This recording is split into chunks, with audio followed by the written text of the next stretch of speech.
empleyado ng City Hall pinuna ng netizens dahil sa paglalaro ng video game sa oras ng trabaho.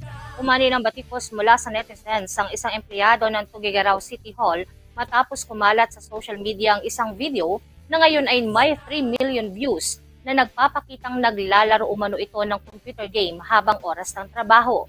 Ang video ay ibinahagi ng Facebook user na si Juan Ibanag noong November 26 kung saan makikitang isang lalaki empleyado na nakaupo sa loob mismo ng tanggapan ng City Hall, abalang naglalaro sa computer.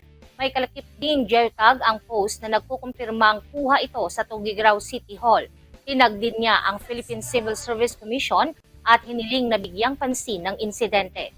Bukod sa paglalaro habang naka-duty, napansin din ng netizens na ang naturang empleyado ay nakasuot ng tsinelas na taliwas sa inaasahang profesional na pananamit ng mga kawani ng pamahalaan, lalo na sa mga tanggapan ng City Hall. Agad namang umani ng sari-saring reaksyon ng post. Ilan sa mga komento ng netizens ang nagsabing, "This is where your taxes go. Baka may bonus pa ito pag December. At libre computer, libre kuryente, naka-aircon pa, tapos may sahod." May ilan ding nanawagan ng investigasyon mula sa mga kinaukulang ahensya ng pamahalaan. Muling ni-repost ni Ibanag ang video nitong December 12. Kalakip ang tanong na, eligible din kaya ito sa gratuity pay? Na iniuugnay sa inilabas sa circular ng Department of Budget and Management hinggil sa one-time gratuity pay para sa mga contract of service at job order workers ng gobyerno para sa taong 2025.